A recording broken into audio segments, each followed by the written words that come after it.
The Chicago Bears' preseason win over the Tennessee Titans gave us an extended look at the two rookie defensive tackles, Gervon Dexter and Zacch Pickens, as well as the Bears' offensive line depth.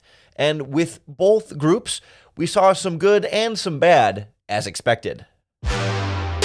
You are Locked On Bears, your daily Chicago Bears podcast. Part of the Locked On Podcast Network, your team every day.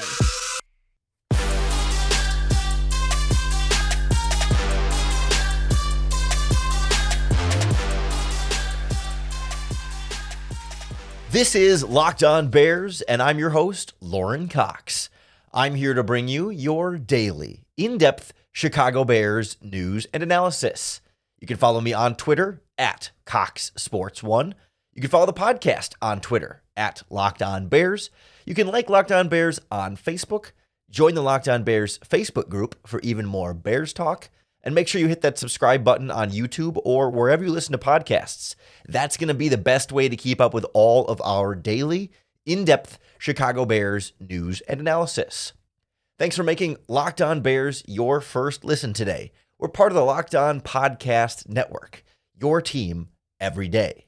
And on the show today, I want to go through the trenches from the Bears' preseason win over the Titans, starting with the two rookie defensive tackles who I was most eager to really kind of see and go back through a little bit more slowly, check the All-22 film, see the trench angles a little bit more, and make sure that we get a better understanding of where they are in their development and in their progress, where I think we're seeing some positive signs, but also, still some much needed work to be done for those two. I also want to check in on the Bears' offensive line depth, a spot that I think we had not necessarily some concerns about, but maybe just some question marks about entering the preseason. And I think we got some answers, and I think I came away more encouraged by that group than I thought I would have on paper.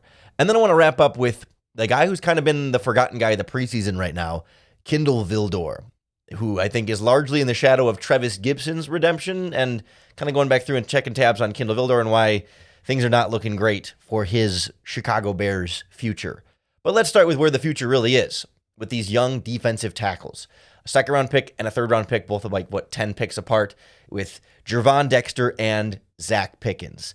Those guys we knew were coming in as raw defensive line prospects, especially Gervon Dexter, a little bit more unrefined, but perhaps, in exchange for greater physical tools, right? That you could take him with what he's got physically that you can't teach, and then you can teach him all the other stuff that he needs to be taught, but is a little bit easier to control as a coach. Whereas Pickens is the guy who is not as freakish athletic, although he is still very athletic for his size, but does come in a little bit more pro-ready comparatively and a little bit more refined in some ways, but in other ways, definitely still learning and getting better. And I was curious to see how they would perform in this game, how quickly they would show progress and development.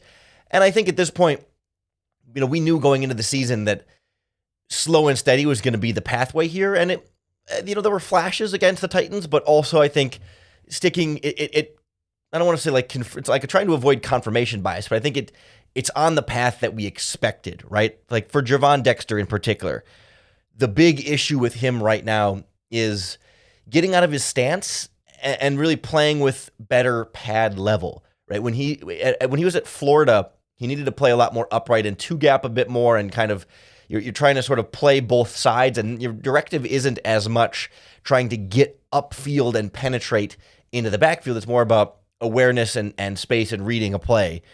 But the Bears are asking him to attack, get upfield, get after the quarterback or get after the ball carrier and just penetrate and disrupt. But he still is struggling to get out of his stance low and to have good leverage when trying to rush opposing offensive linemen. And that's what he needs to work on, and that clearly looked to be his weakness in this game. Like there were times he's got really strong, aggressive hands. He's gonna get the offensive lineman's hands out of his way and really try and create some of that separation that to disengage from the opposing rusher, but or the opposing blocker.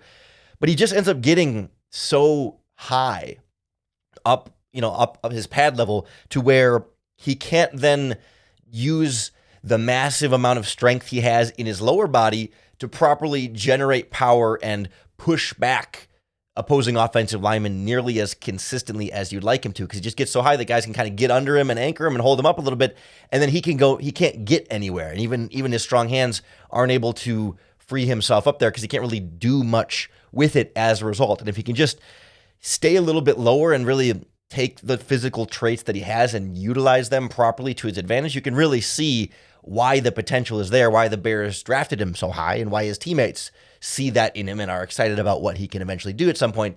But it's just not quite there yet. Whereas I think Pickens, you saw him get a sack in this game on a stunt with Dominic Robinson on the right side.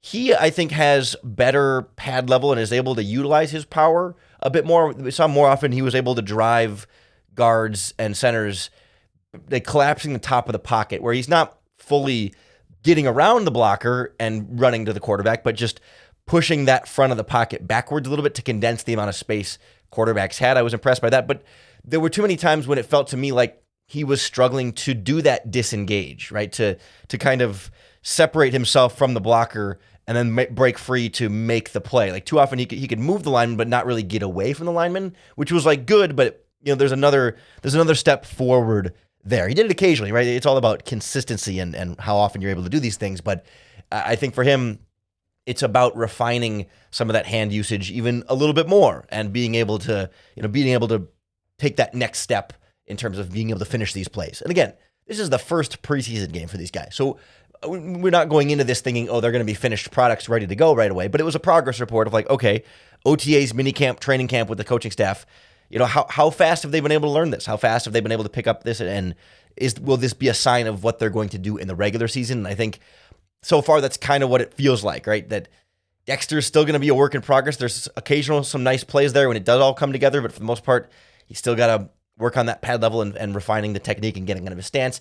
And I think a guy like Dexter, or a guy like Pickens, then he's going to have a couple flash plays like the sack that he had there where the technique is going to be right, but he's still going to need to clean some things up and build some more consistency off of that. And that's just fine. We saw the Bears run a lot of different stunts with those two guys throughout the game, stunt after stunt after stunt, it felt like.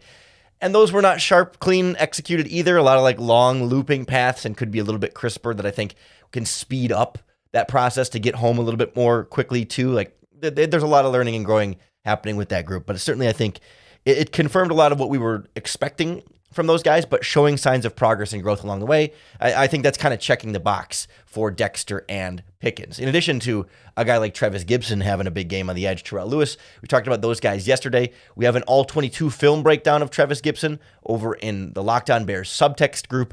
Join subtext.com/LockedOnBears to subscribe to that group. Get access to all the all-22 film that we upload on there, plus the all-22 film breakdowns, data and charting for Bears players too. Join subtext.com/LockedOnBears. But I also want to turn our attention to the other side of the trenches and look at this offensive line. Not so much the starters, who only saw for like 7 plays, but the backups that ultimately could get called into action this season. And I was pleasantly surprised with most of the group and, kind of have some good takeaways on pretty much the main 5 guys that we saw. Next on Locked On Bears. The Locked On Bears podcast is brought to you by our friends at eBay Motors. They've teamed up with our friend Vinny Iyer, the host of Locked On Fantasy Football, to bring you some of the best fantasy football picks each week all season long. So whether it's this time of year when you're preparing for the draft or during the season when you're scouting the waiver wire, every week we're going to provide you players that are guaranteed to fit on your roster. So with draft prep underway for the upcoming season, let's see who Vinny has picked out for us on this week's eBay's Guaranteed Fit Fantasy Picks of the Week. If you're looking for a safe quarterback to take as a starter late in your fantasy draft, maybe you wait on the position early on and load up at running back, receiver, and tight end, then you can ride with Seattle Seahawks quarterback Geno Smith, who was the biggest surprise fantasy quarterback in 2022, taking over for Russell Wilson.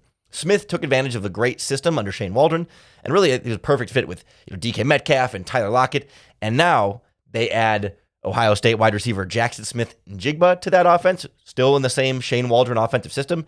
It is an established option for a solid fantasy quarterback in Geno Smith. Vinny Iyer from Locked On Fantasy Football is going to help you win your fantasy championship, and eBay Motors knows that a championship team is about each player being a perfect fit. And the same thing is true for your vehicle. With eBay's Guaranteed Fit, over 122 million parts and accessories for your vehicle are right at your fingertips. You can make sure your ride is running smoothly at all time with air filters, brakes, batteries, taillights, alternators, shocks, struts, you name it, eBay Motors has it. And they'll make sure it's the right fit for your car because eBay Motors Guaranteed Fit helps you understand exactly what part you need for your vehicle the first time. So go forth, switch gears, crank the AC, and say goodbye to sweating if your ride needs a little fixing up. Because now you'll always know you'll be set up for success from the get-go. With eBay Guaranteed Fit, everything your vehicle is calling for is just a click away. So for the parts and accessories that fit your vehicle, just look for that green check. Get the right parts, the right fit, and the right prices at ebaymotors.com. Let's ride. eBay Guaranteed Fit only available to U.S. customers. Eligible items only. Exclusions apply.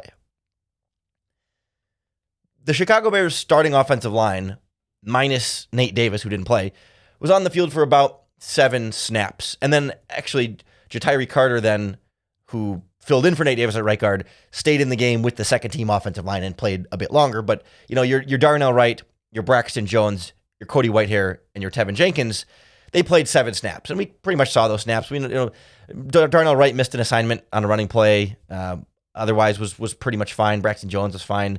Tevin Jenkins and Cody Whitehair made some nice blocks in the running game for sure. Like, starting offensive line was fine, but small sample size, 7 snaps. But we saw a lot of then the number 2 offensive line that was mostly from left to right. Larry Borum at left tackle, Alex Leatherwood at left guard, Doug Kramer at center, and then Ja'Tyre Carter at right guard, and then Aviante Collins, the free agent, over there at right tackle. And so that was the group for a good chunk of this game, of this Bears offense, mostly, with PJ Walker and then a little bit of Nathan Peterman. But those guys played anywhere between 39 and 41 snaps. They ended up taking Carter out a couple plays early and got Dieter Eisland in there. And I think they took Aviante Collins missed a snap, I think, at right tackle, and Borum ended up playing 1 snap over at left tackle. Kellen Diesch came in. A couple of the other third-string guys, Gabriel Hui and Josh Lugg, got some snaps in there. Robert Haskins as well. But this second-team offensive line in particular are guys that, if the Bears have an injury on the offensive line, like they did in this game, where they have Ja'Tyre Carter in the large starting lineup, you have to often rely on backup offensive linemen playing key snaps during the season. It's just a reality that not all 5 offensive linemen are going to play all 17 games.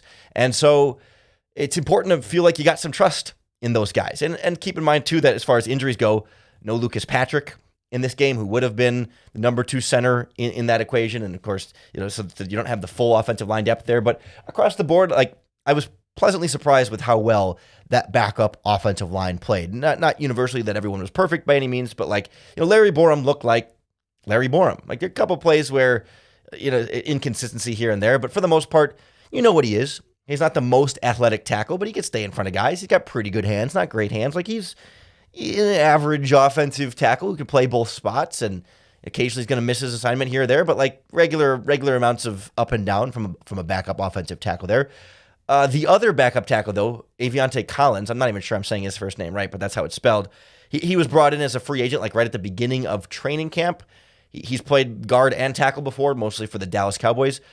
For me, he had a little trouble staying in front of guys, particularly in pass protection. The feet need to keep moving. He lunged a couple of times and had just a couple of bad misses in there that I wondered if he could come in and be a valuable, potential versatile backup that could play guard and tackle. And certainly one preseason game does not indicate whether he's going to make or miss this 53-man roster, but it was not super strong in that area for him, particularly, I think, when it came to pass protection. He was struggling to stay in front of guys. In the running game, if he's trying to drive a guy down the line of scrimmage on his own block or trying to down block, he can latch on and take you for a ride. He was fine in the running game for sure. The whole backup offensive line was pretty darn solid in the running game. They were able to move guys, and it gave guys like Roshan Johnson and Travis Homer some room to run back there. I thought the blocking from the backup offensive line in the running game was solid. The backup tight ends and wide receivers single-handedly derailed the running game a few different times. That was I think frustrating. I think the tight end Stephen Carlson, I don't know if it's Stephen or Stephen Carlson, Jared Pinkney, those two guys both missed a handful of blocks in the running game that ended up blowing up running plays that the offensive line had really cleared a lot of space for, but the back couldn't get out of the backfield because the tight end gave up one side or the other tight end gave up the other side, or sometimes they were lined up at fullback and didn't get great fullback blocking from the backup fullback Robert Burns as well. Not great. And the wide receiver was on the outside too. There were a couple plays when a run tried to bounce out there. Tyler Scott wasn't doing great as a receiver blocking out there, and the likes of Velus Jones and everybody else was hit and miss there. But the offensive line run blocking was generally pretty good there. I'd say Alex Leatherwood at times, his hands are just really still a work in progress. He moves really well and does a good job of like getting where he needs to go and staying in front of guys. Like the feet are absolutely the strength there in the running game, and in the pass protection a little bit too. Like he can move and he can get there, but the hands are just kind of all over the place. Guys are able to get their hands inside of him a bit more, and he can't quite kind of keep himself clean. And then, of course, then sustain a block in the running game became a bit of a challenge. And there was a screen pass that they tried to set up.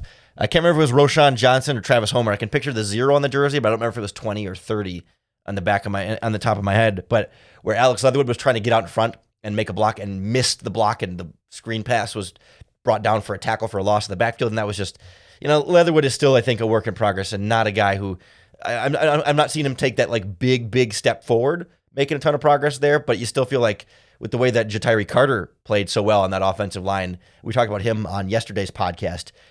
You feel like between those two guys, you have a decent backup guard there in Carter, and Patrick can play guard too, and maybe Collins can play guard as well, and Borum even played guard last season. So Borum played good enough, and Ja'Tyre Carter played good enough. I thought Doug Kramer, who is third string center behind Patrick and Whitehair, but got the bump up because Patrick wasn't playing in this game. I was impressed with Doug Kramer. I thought really solid, really consistent.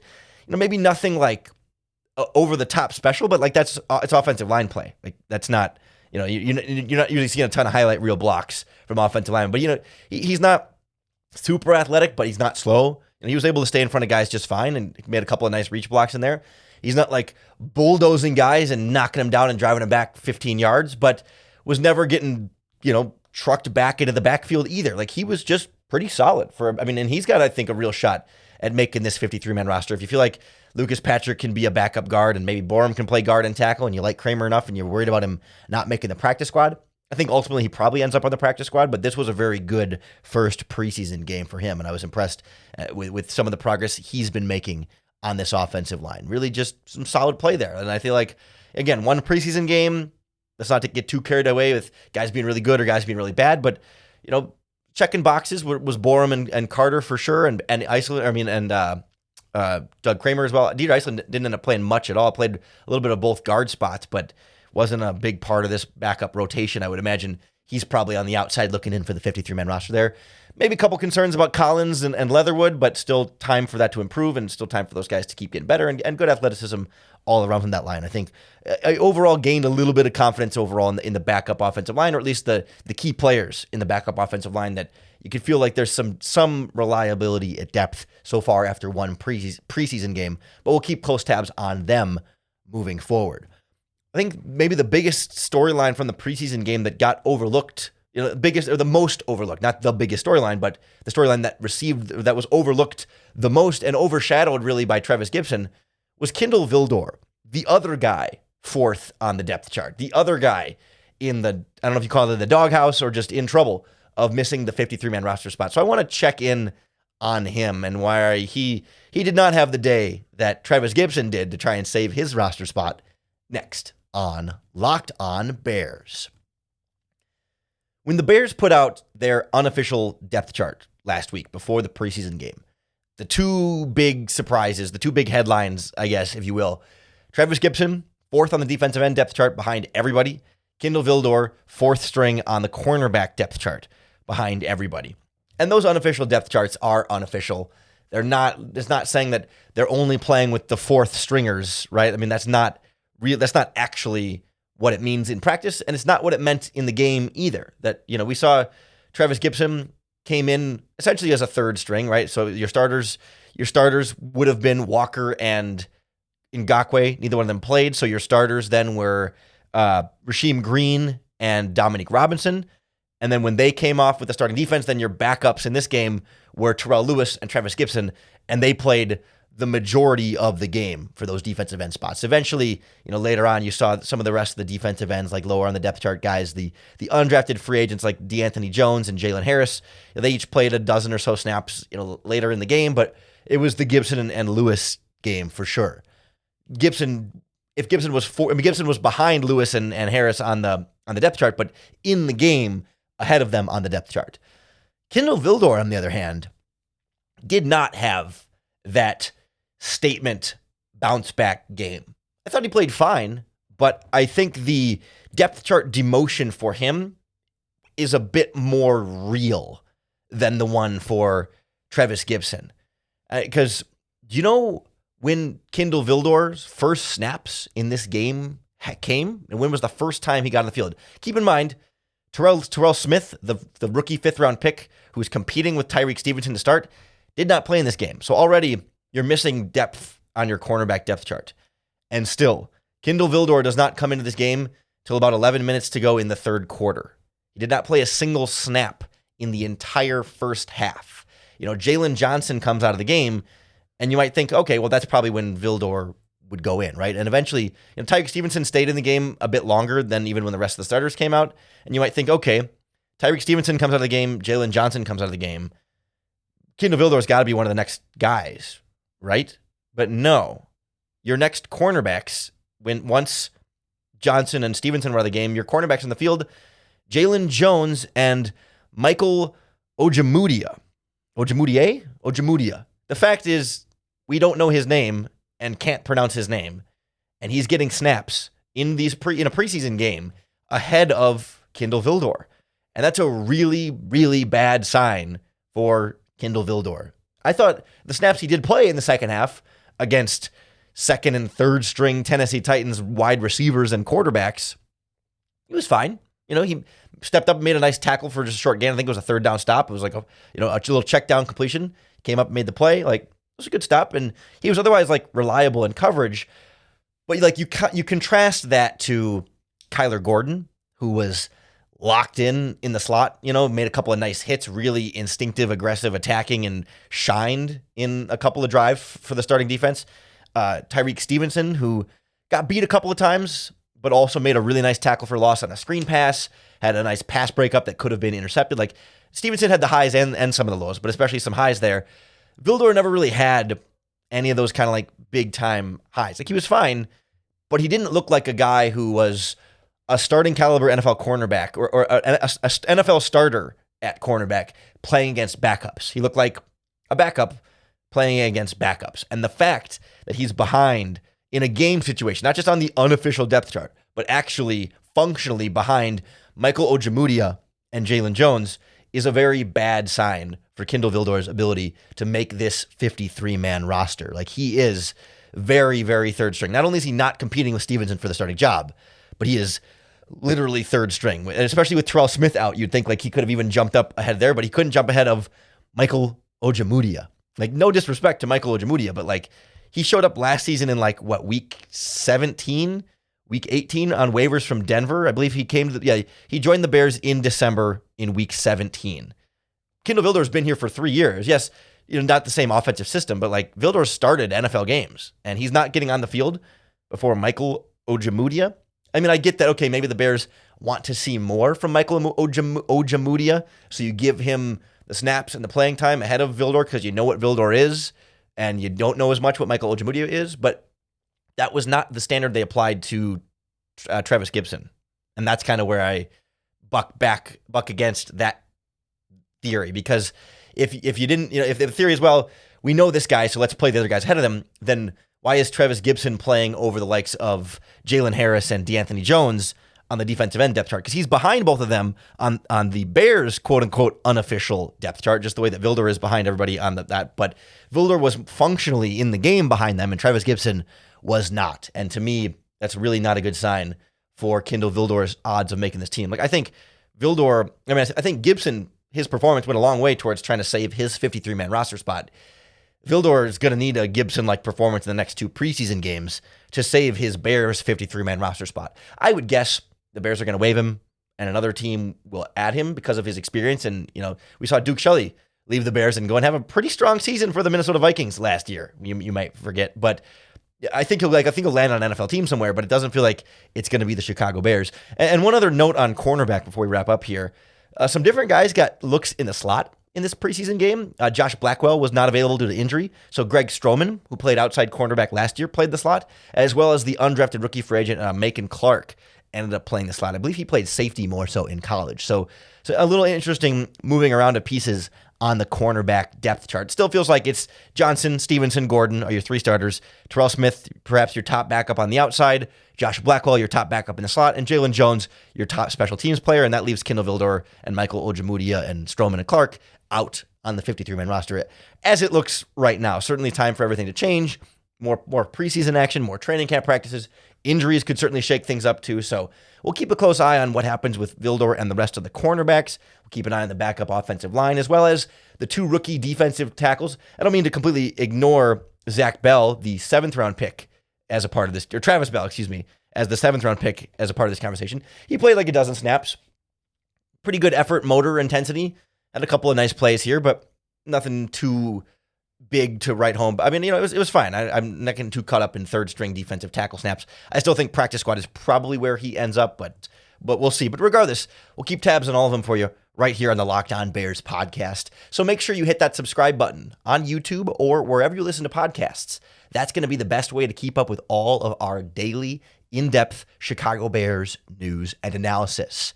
If one podcast 5 days a week isn't enough for you, you can get even more Bears analysis and content in the Locked On Bears subtext group. It's $4.99 a month. It's an SMS text message service that gets you direct access to message me directly. Also gives you access to all the Bears All-22 film from last season, and then individual player All-22 film breakdowns that I put together. Join subtext.com/LockedOnBears if you want even more Bears content over there. Otherwise, you can just keep coming back to Locked On Bears. Make us your first listen each and every day. We love our everydayers that are tuning in 5 days a week because, when you tune in 5 days a week, then that means every day you get another opportunity to bear down.